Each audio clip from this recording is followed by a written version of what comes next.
Bem-vindo, bem-vinda a mais um podcast da Rede Energia, sua escola prática para o mercado. Eu sou a Nath Nóbrega, host de hoje do Redcast e uma das cofundadoras da Rede Energia.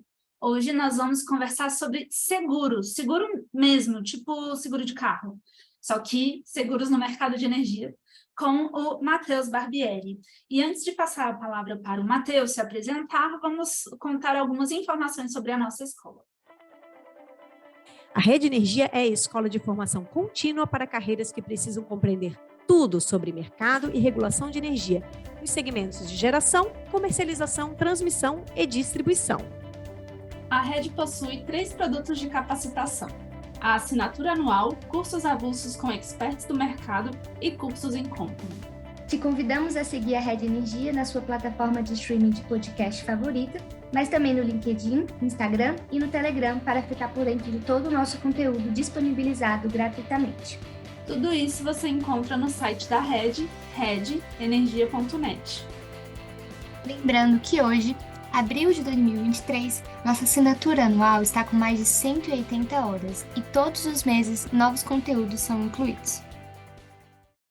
Depois desse pequeno comercial, Matheus, por favor, se apresente e na sequência a gente começa o nosso bate-papo. Que legal. Primeiro, Nath, eu queria agradecer a oportunidade de estar aqui no Redcast com vocês. Você sabe como eu sou fã do trabalho de vocês. E mais recentemente aí eu tenho acompanhado professores meus do MBA, estando aqui também presentes, então é uma honra estar na mesma prateleira que eles. Me sinto muito honrado aí, feliz pela oportunidade. Bom, vamos lá. Acho que é um tema super importante a gente falar aqui de seguros para o mercado de energia. E acho que falar um pouco de seguros, na verdade, ninguém nasce querendo trabalhar com seguros, né? Então, isso é o que a gente fala aqui no nosso mercado, né? Então, ninguém fala, quando eu crescer eu vou trabalhar no mercado de seguros. Então, acho que começar falando um pouco da minha história, como eu fui parar, por um acaso, no mercado de seguros, né? Até como todas as pessoas que não, digamos assim, não têm familiares acabam indo parar, né? Eu comecei a faculdade fazendo administração de empresas, porque tenho familiares com empresa e fiz administração efetivamente para trabalhar nas empresas aí da família. E nesse interim, com 18 anos, mais ou menos, eu comecei a estagiar e daí fui para o setor automobilístico, acabei ficando próximo de um ano e não gostei muito da dinâmica que efetivamente acontecia lá, né? Eu não acabei, enfim, não gostando do dia a dia, e daí eu fui procurar estágio, né? No começo foi uma dificuldade arrumar estágio, porque acontece que as empresas acabam pedindo uma certa experiência. Eu estava efetivamente mais cru, então eu arrumei esse primeiro estágio e fui procurar o segundo, né? E o pessoal, assim, meus colegas de classe, efetivamente trabalhavam quase todos em banco, e daí surgiu uma oportunidade numa seguradora, que no começo eu até achei que fazia parte também, que era um banco, enfim, e fui parar nessa seguradora, né? Quando eu, digamos assim, entrei na seguradora, a vaga que tinha aberto era para trabalhar no setor que eles chamavam de energy, que era para efetivamente analisar seguros de construção, geração de energia, petróleo, mineração, que são setores que efetivamente apresentam mais risco, né, para a seguradora, são setores críticos, e daí acabei ficando 7 anos na seguradora, até que eu recebi o convite para trabalhar numa corretora e estar do outro lado da mesa. E foi assim que eu acabei me apaixonando pelo setor, né? Tem hora que eu acho que eu trabalho no setor de seguros, tem hora que eu acho que eu trabalho no setor de energia, e no fim do dia acaba que é uma interface entre ambos os setores, né? E recentemente eu me formei no MBA, focado para o setor de energia, que é um setor que vem crescendo bastante, e o setor de seguros também é um setor que vem crescendo bastante. É legal a gente procurar pontos de convergência e aderência entre esses setores. Então, essa é um pouquinho da minha história e como eu vim, digamos assim, parar nesse mercado. Legal, Matheus. Que bom que você se apaixonou, né? Porque ninguém nasce querendo trabalhar com seguros, eu fiquei até com pena dessa área, porque me pareceu muito legal quando a gente conversou. Que bom. Né? Matheus, o que são seguros no setor elétrico, no mercado de energia? Então, acho que, na verdade, antes de falar de seguro, é legal a gente falar de riscos, né? Que risco, na verdade, seguro, no fim do dia, é uma transferência do risco do setor elétrico, seja ele qualquer tipo de risco que a gente vai tratar mais na frente no podcast, no Redcast, efetivamente, mas, assim, seguro é a transferência do risco mediante um pagamento de prêmio, né, um pagamento de um valor monetário, para a seguradora reter esse risco, que migra-se digamos assim, do proprietário ou de quem está com esse risco e é transferido para o setor de seguros através de uma apólice de seguro. Então, na verdade, seguro é uma tradução desse risco, né, uma transferência desse risco, e na verdade, quando a gente tem uma visão sobre seguros, tem que ser ela, digamos assim, mais holística, porque existem diversos riscos, alguns deles são transferíveis, e eles são transferíveis, digamos assim, em sua parcialidade, né? As apólices apresentam exclusões, tem franquias, então, na verdade, ele é uma transferência de risco para seguradoras que tenham apetite efetivamente de reter esses riscos em carteira e gerenciá-los para as empresas do setor elétrico, de todos os setores do nosso mercado. Legal. E quem que são os maiores interessados em seguros no mercado de energia? Então, na verdade, quando a gente fala de seguro, acaba sendo a nossa visão aqui que ele é o combustível da economia pelo seguinte fato, né? O seguro ele é o ponto de convergência entre um risco que traz dois efetivamente interessados naquela equação. Por exemplo, se eu sou um executivo de uma empresa, eu estou recebendo uma proposta de trabalho para trabalhar no setor elétrico. Existem muitos executivos que, de repente, amarram essa proposta a uma apólice de D&O, né, que são os seguros para os executivos da empresa, para proteger, para respaldar o patrimônio da pessoa física, por exemplo. Existem, por exemplo, também seguros para construção de ativos do setor elétrico, que os interessados são desde a construtora, os subempreiteiros, e todos envolvidos no projeto. O seguro de risco de engenharia ele vai dar uma cobertura para os danos materiais dessa obra. Então, nesse caso, o interessado pode ser a construtora e também o proprietário. É um interesse quase que compartilhado, né? Então, nesse caso, a gente tem quase todo seguro tem mais de um interessado na equação. Existe também, por exemplo, uma prestação de serviço, como se eu tivesse um ativo de uma hidrelétrica. Eu vou prestar um serviço numa hidrelétrica e posso parar outra turbina, um trabalho numa turbina específico, e eu posso ser o interessado para me proteger de causar um dano a esse contratante. Existe seguro, por exemplo, de crédito, né? Agora a gente está vendo uma abertura cada vez maior do Mercado Livre e digamos assim, as geradoras, as comercializadoras, então estão encontrando novos compradores, né? Se talvez essa seja a palavra, de energia e é preciso que esse, digamos assim, risco financeiro da inadimplência também seja repassado. Então, pode ser a empresa dona do ativo, pode ser a construtora, ou pode ser até, por exemplo, bancos, né? Se eu estou falando de um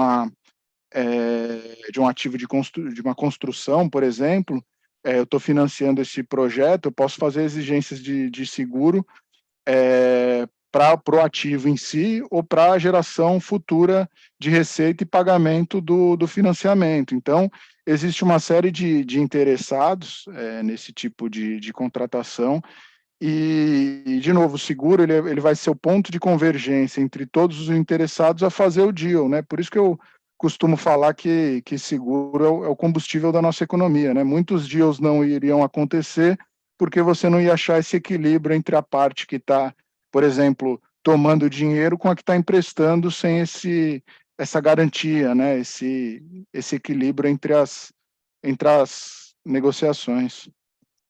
Basicamente, uma parte vê oportunidade onde outra vê, mas não quer, talvez, né? Não, eu quero tocar meu negócio de energia, não quero assumir riscos ali, deixa eu passar para alguém. Muito legal, Matheus. E você já deu alguns exemplos, mas quando a gente estava conversando sobre o artigo no blog, ouvintes, tem um artigo do Matheus no blog também que está bem legal. Se vocês quiserem retomar o que foi dito aqui, lá tem bastante coisa. Quando a gente estava discutindo, você comentou que em cada etapa, por exemplo, de uma construção, de uma usina, tem um tipo de seguro, né? O que são essas coisas asseguráveis? Eu sempre trago, Matheus, os exemplos para geração de energia, porque eu sou da regulação da geração. Então, minha visão do setor acaba sendo enviesada. Mas aí você comentou também, não, tem setor a área de comercialização trabalha com isso, de transmissão, de distribuição, todo mundo. Então, traga exemplos para a gente do que é segurável no mercado de energia e que complementem esses outros que você comentou agora.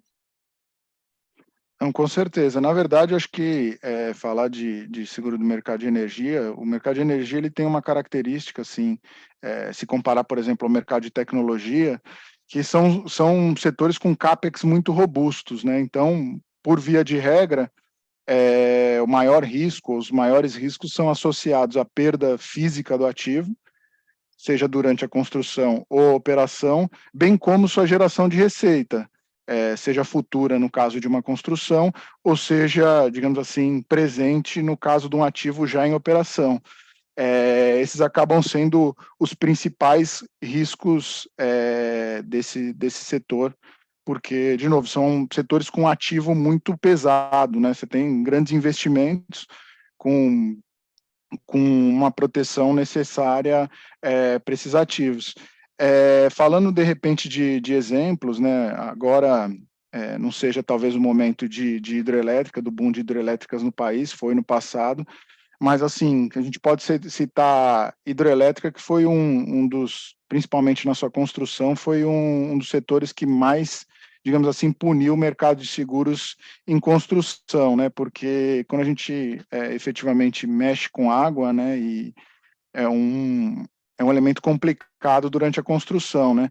A gente tem casos, por exemplo, de galgamento, que atrasa a entrada em operação, e efetivamente os maiores riscos, digamos assim, do ponto de vista do seguro do setor elétrico, estão na geração, né? Porque efetivamente um ativo parado, você deixa de gerar e assim, não só o ativo, né? Outra coisa que, digamos assim, mais puniu o mercado de energia e foi um aprendizado ao longo dos anos, foi que quando a gente assegura a receita, seja ela presente, no caso de um ativo pronto, ou futura numa construção, a gente está atrelado a contratos de geração, seja mercado livre ou seja mercado regulado.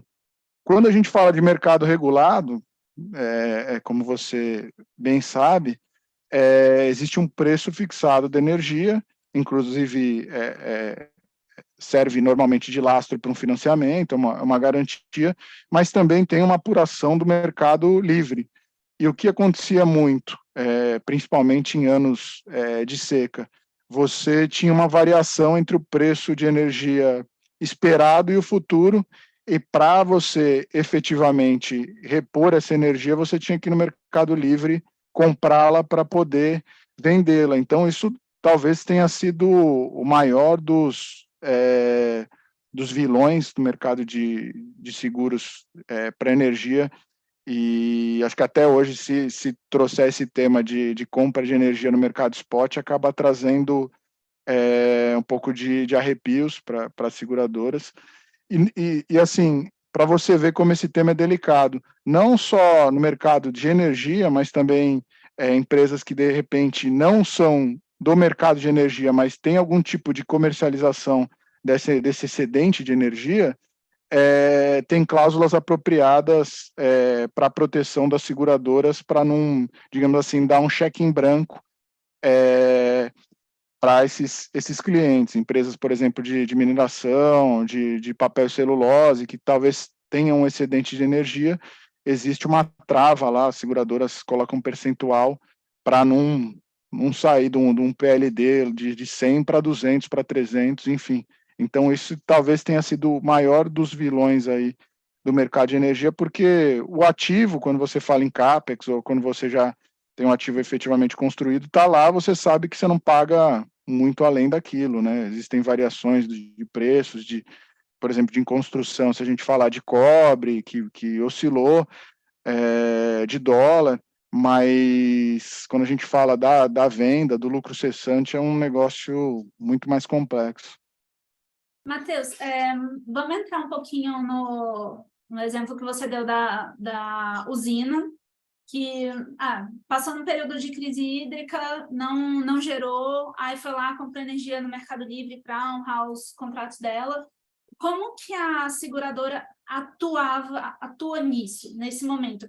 Ela que vai lá comprar energia para servir de lastro para a usina, ou ela passa o dinheiro para a usina comprar? Como que funciona esse mecanismo? No fim do dia, a seguradora, ela está, como eu posso dizer, de forma mutual, ajudando o segurado nessa proteção. Esse é o, digamos assim, até o princípio da boa-fé é o que tange o seguro, né? Então, no fim do dia, pegando esse seu exemplo, tendo um dano material, vamos pegar um ativo em operação para trazer um exemplo vivo. Tem um ativo em operação, tem uma casa de máquina, a depender do layout, numa hidrelétrica, por conta de uma situação climática, choveu demais, alagou essa casa de força e eu deixei de gerar a receita. A seguradora, no fim do dia, ela quer, digamos assim como cliente, quer gastar o mínimo possível. Então, talvez ela não tenha o expertise de uma compra, de uma venda de energia que o cliente tem. Então, no fim do dia, ela vai buscar a melhor forma de mitigar essa perda, porque o objetivo do seguro é não ter lucro com essa operação. Então, assim, ela vai procurar de alguma forma, seja via comercializadora, seja via o próprio cliente, trazer essa reconstrução, essa recomposição, no caso de uma perda de receita, da forma mais barata possível. É como se eu pegasse o exemplo do seguro de um carro, você traz 3 orçamentos e você vai balizar num bem comum. Então, a seguradora, obviamente, por si só, não tem expertise de comprar energia, até porque ela não tem uma perda dessa todos os dias, né? Então, efetivamente, ela vai buscar a melhor forma de fazer isso. Entendi. E, Matheus, quais que são os riscos seguráveis mais comuns que as empresas de energia enfrentam e aí, por isso, procuram seguros? A grosso modo, digamos assim, os riscos mais tangíveis são esses dos ativos dela, porque são empresas, pela característica mencionada, eles têm ativos pesados, né, caríssimos. Então, os seguros patrimoniais durante a construção e depois da operação, digamos assim, são os mais tradicionais. Mas existem os outros seguros, como risco de crédito para abertura do mercado. Existe um seguro super importante, principalmente na construção, que é o seguro garantia, que vai fazer com que essa construtora, é como se fosse, essa seguradora vai apresentar vai ser a garantidora dessa operação. Então, por exemplo, eu tenho uma construtora, e seja em qualquer fase, digamos assim, do contrato. Eu vou participar de um leilão. Você efetivamente vai organizar um leilão onde você vai exigir uma garantia que a gente chama de bid bond para participar desse leilão, para esse, digamos assim, você fazer esse primeiro recorte e só trazer empresas de know-how nesse leilão, né, para você ter um número menor, talvez, de participantes, mas efetivamente que tenham o expertise, porque vai ter uma seguradora falando, não, esse cliente é realmente bom, eu estou assegurando aqui que ele consegue participar. Existe também, por exemplo, seguro de garantia de pagamento. Existe diversos seguros para você garantir essa entrega, que também é extremamente importante, porque do ponto de vista de proprietário, quando eu contrato um EPCista, eu tenho diversas obrigações dessa geração futura com clientes, com bancos, com acionistas. Então, é super importante uma seguradora garantir a entrega, a qualidade desse ativo. Outro seguro extremamente importante, seja na construção ou na operação, é o seguro de responsabilidade civil, porque a depender do layout que a gente está falando de construção, tem terceiros envolvidos, existem populações indígenas, existem normalmente, quando a gente fala de hidrelétrica, tem população ribeirinha, então tem muita probabilidade de afetar terceiros. Se a gente agora pega, por exemplo, GD, né, geração distribuída, quase sempre em telhados residenciais, telhados de comércios, e podem afetar tanto a operação desse contratante quanto de terceiros, de vizinhos. Então, também é um seguro muito importante, e também seguro de crédito com abertura do mercado livre. Existe também seguro cibernético, né, por exemplo, você ser uma comercializadora, ter um ataque hacker e ter seu sistema invadido com dados de seus clientes e ter perdas relacionadas a isso. Inclusive, salvo engano, a ANEEL até mencionou recentemente uma responsabilidade com relação a cyber. Então, existem diversas coisas a serem asseguradas aí no mercado de energia, que de novo remete a falar de riscos, né? São diversos riscos que têm que ser mitigados de alguma forma, né? Matheus, me colocando na cadeira de um empreendedor em energia. Eu vou ter lá a minha usina. Eu vou ter que olhar para os riscos da minha comercialização, do meu ativo em si, dos impactos sociais e ambientais que o meu ativo pode ter, dos riscos que eu posso causar a terceiros, dos riscos que eu posso estar associado, não só de causar, mas também de sofrer, das pessoas que eu contratei para prestar serviço para mim, tudo isso. Tem que olhar para tudo isso. Essa seria uma matriz de risco dos agentes? Perfeito, perfeito. E nessa matriz, digamos assim, de forma tradicional, você lista os riscos e coloca gravidade versus probabilidade. Então, isso tem que ser feito em todo, digamos assim, projeto de construção, até para tomada de decisões. Vão ter riscos lá que você vai assumir, vão ter riscos que você vai transferir, e é bem por aí. A seguradora ela está lá para os riscos que você mapear e efetivamente quiser transferir, ela vai ser o agente que vai receber esse risco, cobrar por ele, e vai estar lá participando de todo o projeto. Existem riscos que não podem ser transferidos, por exemplo, um risco tributário, uma mudança na tributação, um risco de uma multa efetivamente tradicional, você ter uma multa. Risco, por exemplo, ambiental, você tem como transferir se tiver um gatilho de um dano material e você contaminar uma área, mas um atraso numa licença, por exemplo, não pode ser transferido para a seguradora. Então, o ideal, quando você vai efetivamente analisar um projeto, é você ter essa matriz de risco bem madura, bem discutida, e o gestor do projeto tomar as decisões a respeito de como vai transferir esse risco, conforme sua gravidade e probabilidade de acontecer. E a seguradora ela só vai ser mais um agente para participar disso, para, digamos assim, dar uma tranquilidade maior para o empreendedor na hora de construir. E existem riscos, por exemplo, vou mencionar o setor de usina eólica, aí, que está bem alta, que existem riscos de tecnologia, né? A gente tem aerogeradores cada vez mais modernos e isso acaba implicando em riscos adicionais, porque cada vez mais os aerogeradores têm potências maiores, porém, às vezes eles não estão com, digamos assim, com a tecnologia madura o suficiente para a seguradora mapear todos os riscos.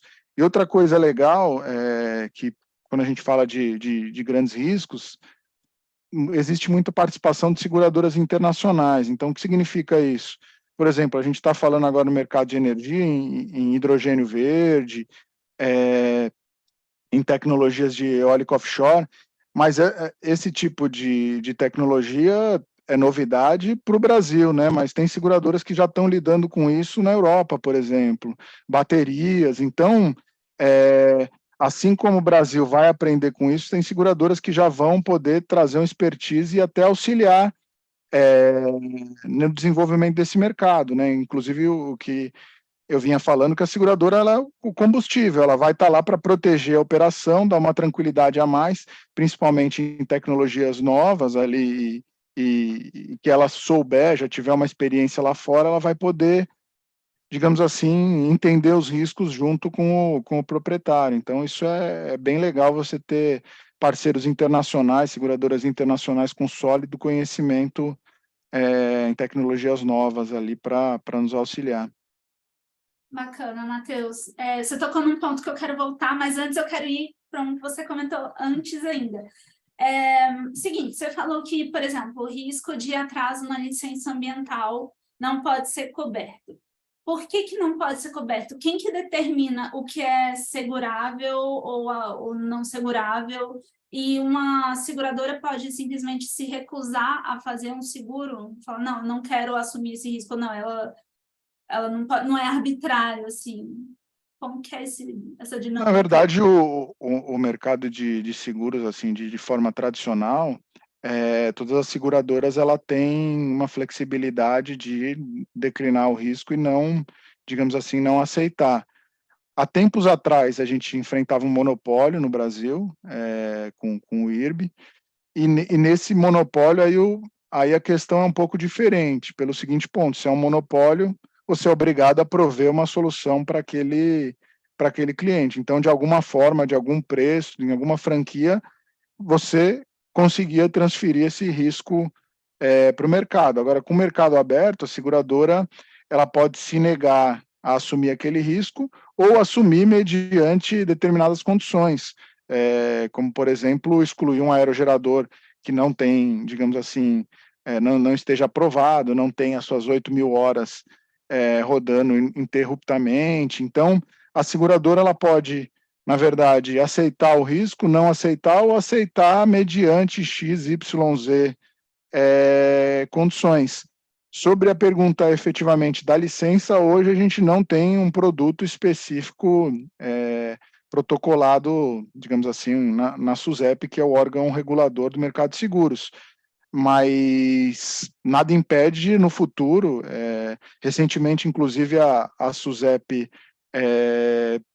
divulgou uma norma abrindo mais ainda o mercado de seguros, para cada vez mais você ter clausulados diferentes, né? Então, imagine se comparar, por exemplo, o mercado de seguros com os pares de outros países, aqui mesmo da América Latina. O Brasil ainda não é um mercado de seguros muito desenvolvido, muito porque, na minha opinião, que não é um país catastrófico. Então, acaba que a cultura do seguro demorou mais para ser difundida no Brasil.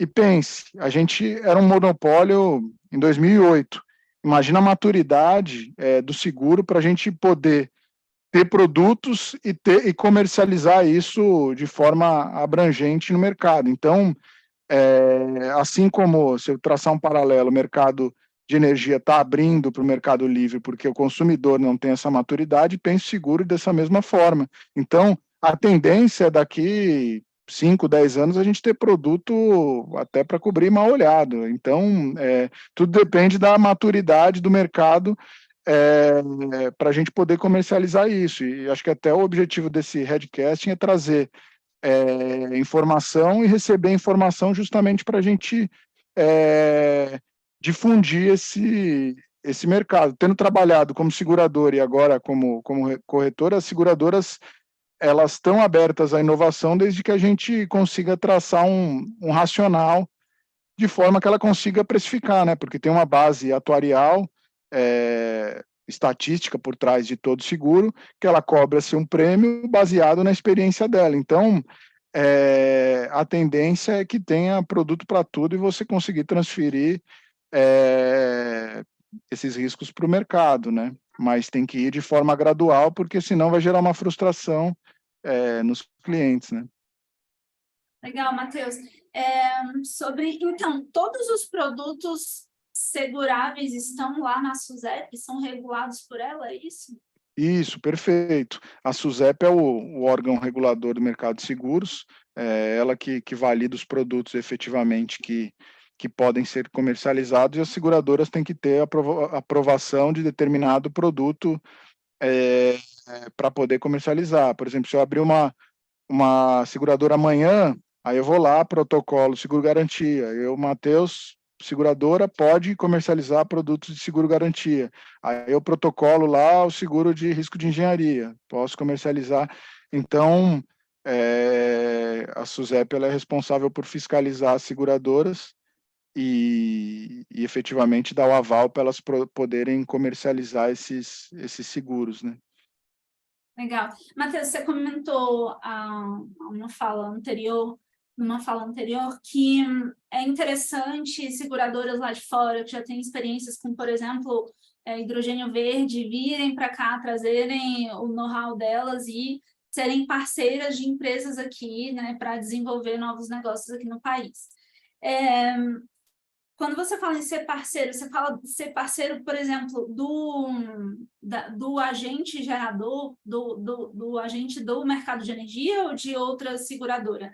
Antes de você começar a responder, só a base da minha pergunta é a seguinte: como que a seguradora se relaciona com o agente? Ela vai ser parceira nesse sentido de, não, vamos olhar para o seu negócio juntos e ver os riscos, eu vou te mostrar a minha experiência como seguradora, ou não, o agente ele já chega com todo o mapa de risco dele e fala, olha, seguradora, eu quero isso aqui, isso aqui, isso aqui, me dê seu preço e suas cláusulas. Como funciona?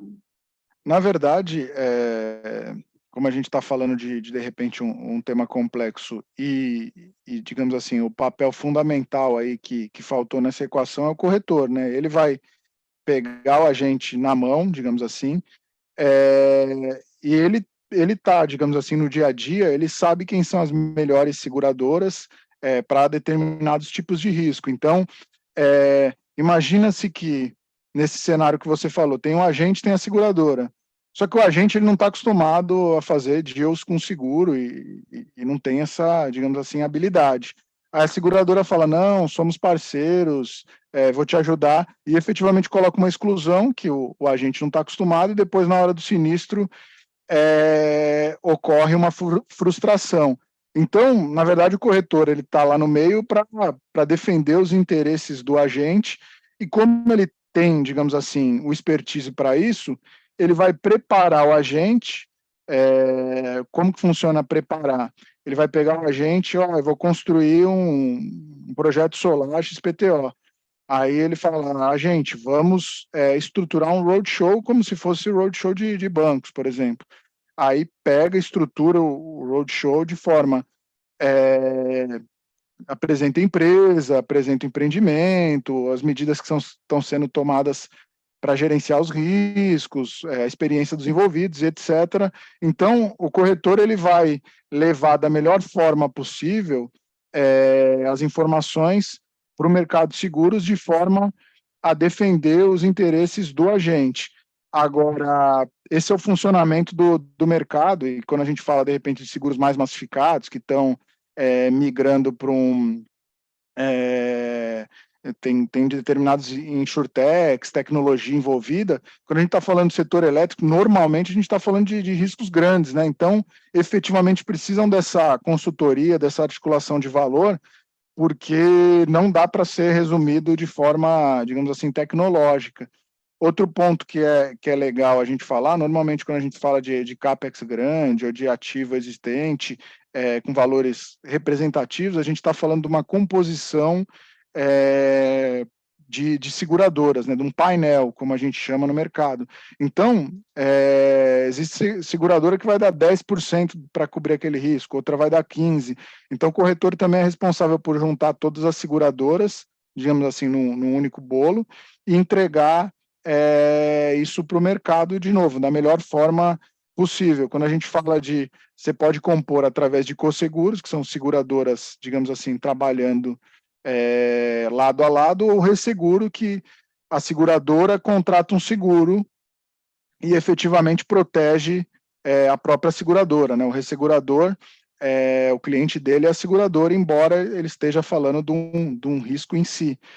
Então, o corretor está lá para buscar a melhor solução. Quando a gente fala de diversas propostas, a gente está falando de preços diferentes, exclusões diferentes, e quando a gente fala de mercado de resseguro, também preços diferentes, às vezes mercado de resseguro no Brasil, ou pode ir para Miami, ou pode ir para Londres, buscar mais capacidade, principalmente se a gente estiver falando de projetos das grandes hidrelétricas aqui no Brasil, por exemplo. Então, o corretor está lá para intermediar e levar a melhor solução possível para os agentes e traduzir isso na forma de uma apólice e preparar o cliente, porque às vezes o que a gente acaba vendo muito, o cliente faz um monte de coisa que às vezes não é contada, não é falada, não é documentada, e acaba que não tem digamos assim, o valor efetivo, o desconto efetivo. Quando a gente fala de lucros cessantes, que eu falei que é extremamente crítico, o que as seguradoras gostam de ver é questão de spare parts, né? Questão de redundância.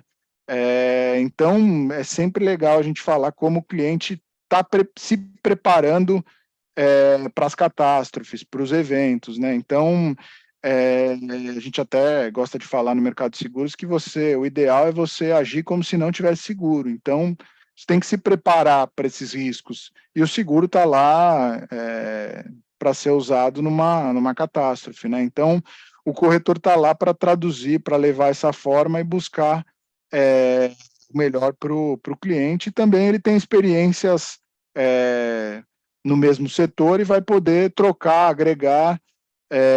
Eu já tive, por exemplo, casos aqui de construção de hidroelétrica que foi mudado o período de recorrência das estruturas hidráulicas de desvio por conta de seguro, por conta valeu a pena até mudar o projeto para atender seguro e efetivamente repassar o risco na sua totalidade para o mercado. Então, tem bastante lessons learned aqui, que a gente acaba dividindo com nossos clientes e ajudando.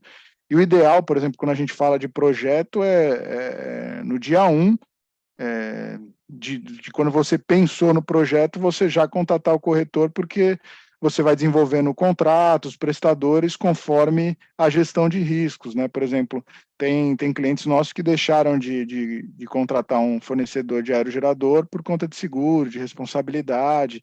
Então, seguro, na verdade, é risco, né? E risco é inerente a projeto, ao dia a dia. Então, é um pouco disso.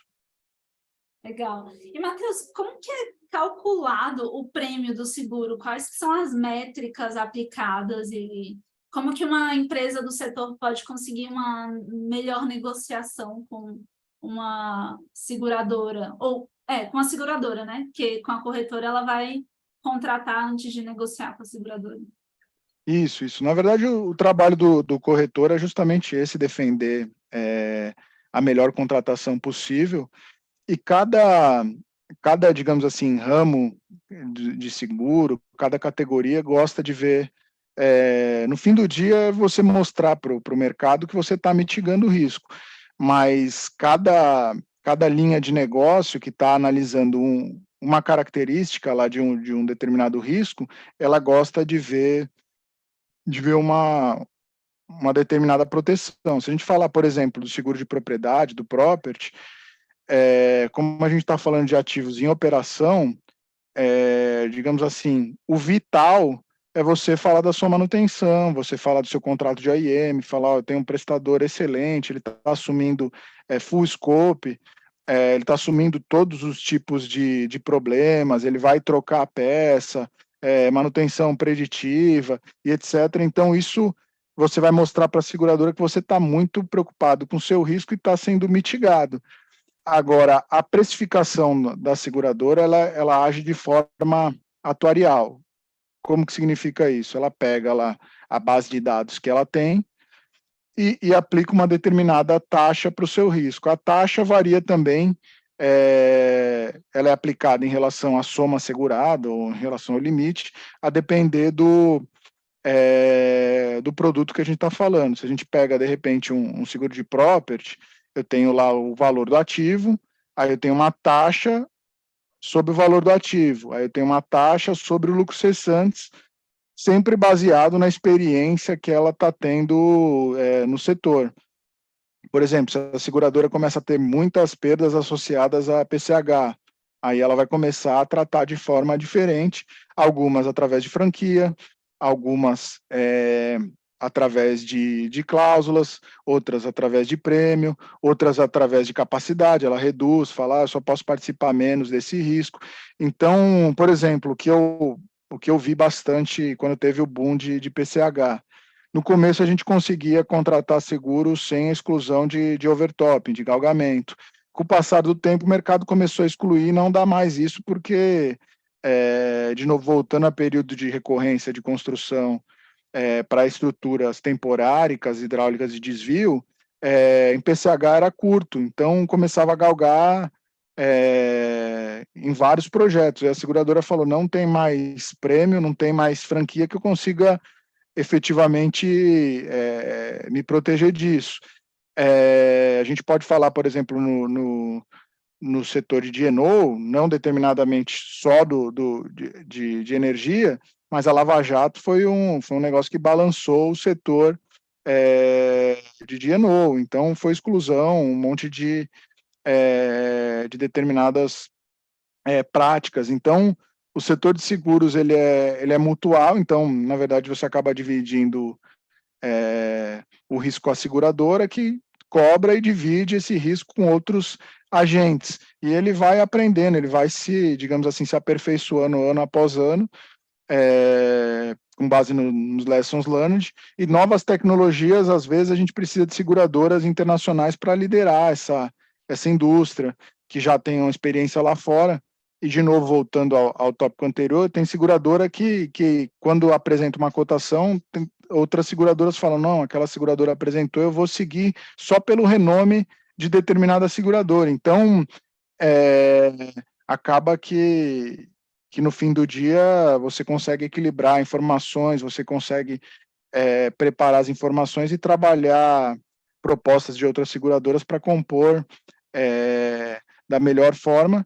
E, de novo, cada seguro tem sua maneira de precificar, que vai sendo melhorada ou aperfeiçoada ano após ano com aquela indústria, né? E como o mercado de energia, digamos assim, vive de booms, a gente de linha de transmissão, uma série de leilões, agora de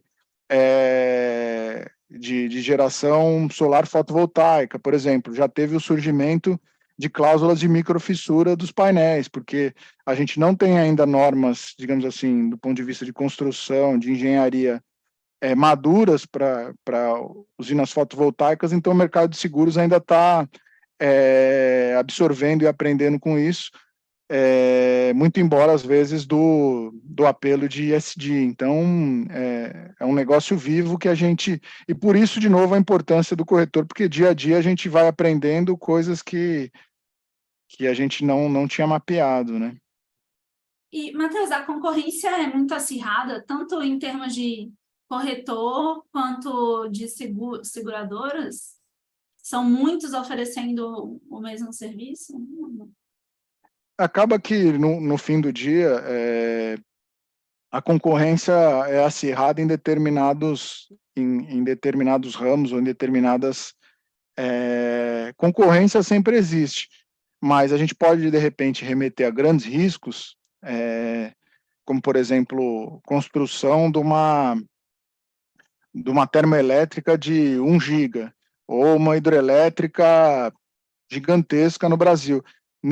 Digamos assim, nesses formatos é muito difícil você ter uma concorrência muito grande, porque tem riscos que a gente já colocou que participa o mercado inteiro de seguros. Então, você não consegue, você vai até determinado limite, você consegue impor uma concorrência nesse sentido.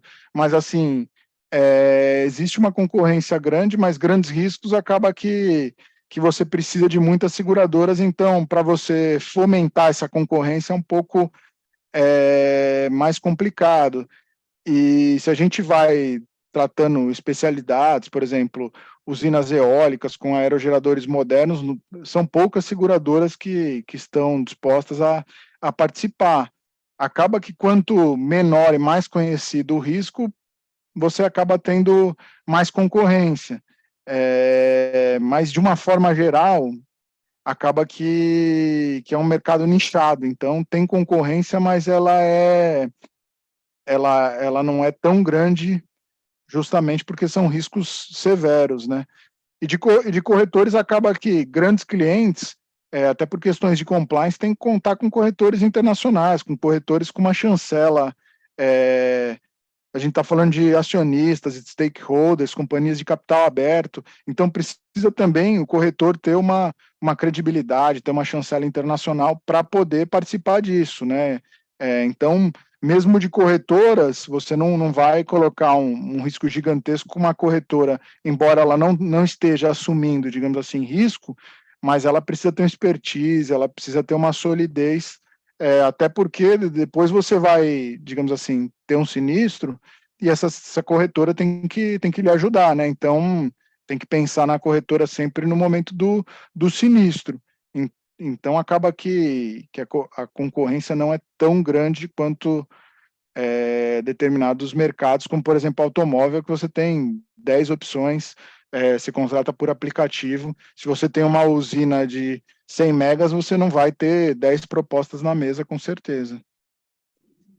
Entendi, Matheus. Matheus, para a gente ir finalizando o nosso podcast, a pergunta que eu estava mais ansiosa para fazer é: me conte casos cabeludos de seguros em que ele foi necessário e que o agente não tinha, ou que tinha e foi uma catástrofe enorme, ou um sinistro, né? Vocês falam sinistro.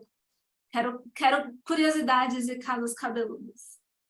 Ah, sim. Então, existem diversos casos, a gente pode falar aqui de todas, digamos assim, naturezas, mas vou me ater principalmente à questão de geração, né, que foi o alvo da nossa conversa, embora tenha casos de transmissão, por exemplo, construção de linhas que caem, existe uma série de sinistros de roubos, né, associados principalmente a riscos lineares, como transmissão, porque são diversos canteiros, você não consegue fiscalizar de repente como deveria. Então, esses, na verdade, são os seguros que fazem parte do nosso dia a dia, mas é legal falar de seguros mais críticos de sinistros mais críticos que chamam nossa atenção, né?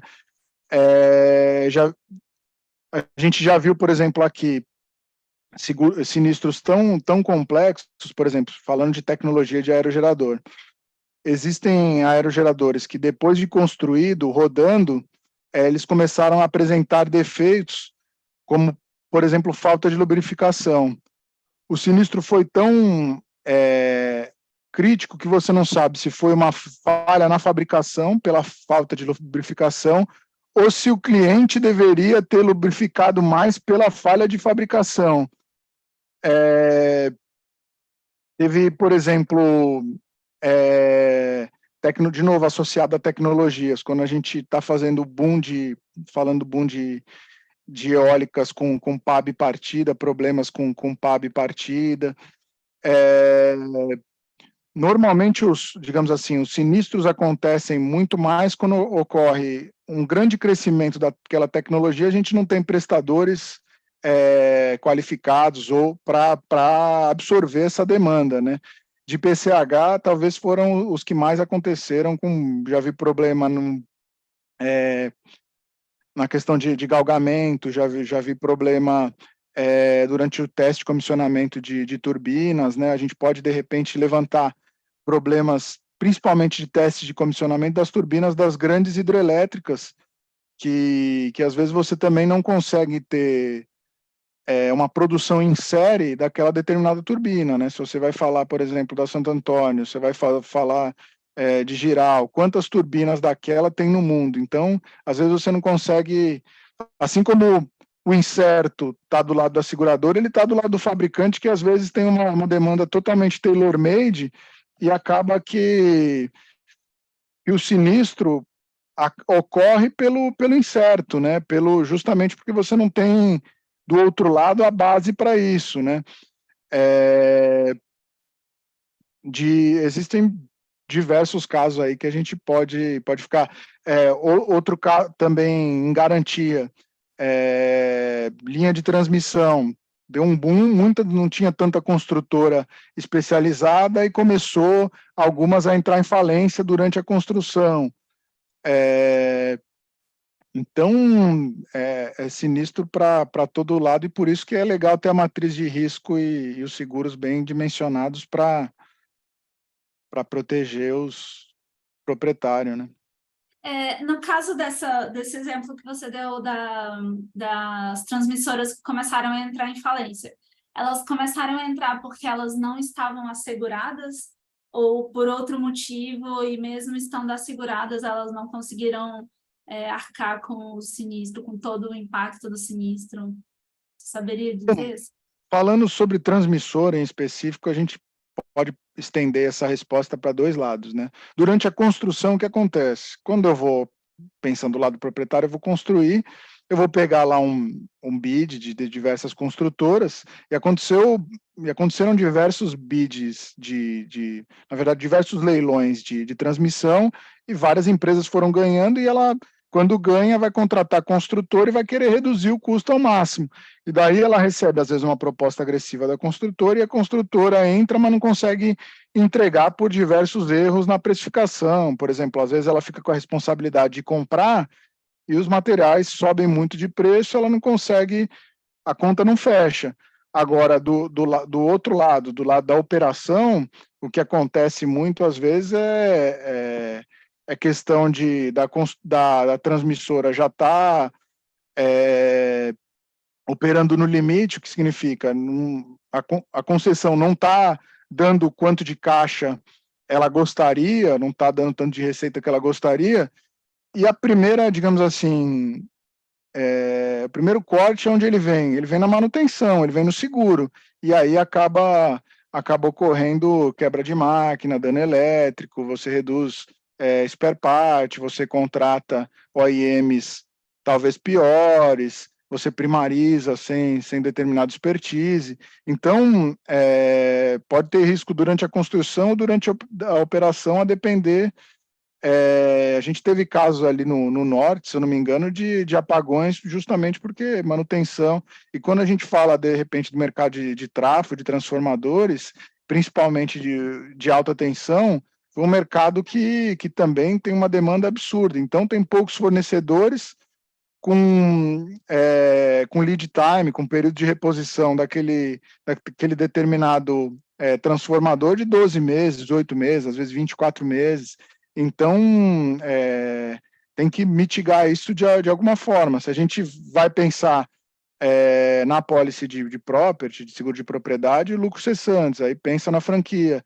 Se a gente vai falar no projeto, se o transporte é o crítico, a gente pensa mitigar isso através do transporte cargo, que eles chamam com cobertura de DSU, que é o delay em startup, que é a perda de receita de um determinado ativo durante o transporte ou durante a construção. Vou testar esse trafo, não tenho trafo reserva, aí testei, deu problema, aí tem que esperar o fabricante fazer outro igual ou mudar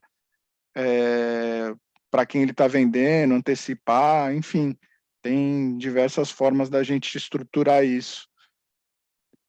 Bacana, Matheus. Só mais uma pergunta. Eu lembrei que de vira e mexe aparecem uns memes, assim, não é meme, né? Mas uns vídeos de uma pá de eólica sendo transportada, e aí a pá sai voando lá de cima do caminhão e fazendo um estrago. Isso acontece mesmo? Tipo, você já presenciou isso algumas vezes, e aí o seguro cobre? Ou não é normal estar segurado nesse período de transporte? Como é? Então, no fim do dia, aquilo que, já falando em meme, é raro, mas acontece sempre, né?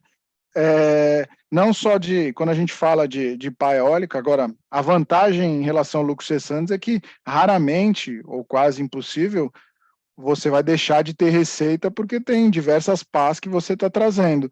Mas quando a gente fala de construção eólica, quase nunca você vai construir numa cidade. Então, greenfield, locais isolados, você sabe como é o acesso, né? Principalmente no Brasil, que a questão de logística, de acesso é horrível. Então, pás cada vez maiores porque são dimensionadas para aerogeradores cada vez maiores. Com acessos ruins, acaba que a equação é essa, né? E daí a pá é digamos assim, um instrumento extremamente delicado que com uma rachadura você tem que trocar ela inteira, não tem como você consertá-la, e elas são vendidas aos pares, então você tem que comprar um par novo, e até é legal discutir isso, porque trivialmente, durante o transporte, a responsabilidade é do transportador, então o transportador quebrou, ele vai te dar uma nova. Se ela chegou no canteiro e o problema foi durante o manuseio, aí acontece que a responsabilidade é do construtor, do EPCista. Então, a depender do momento que você tá pensando naquele ativo, você reclama em determinada apólice. Não só de pás, né? O que agora também, outra coisa que a gente tem visto muito é a questão de placas, né?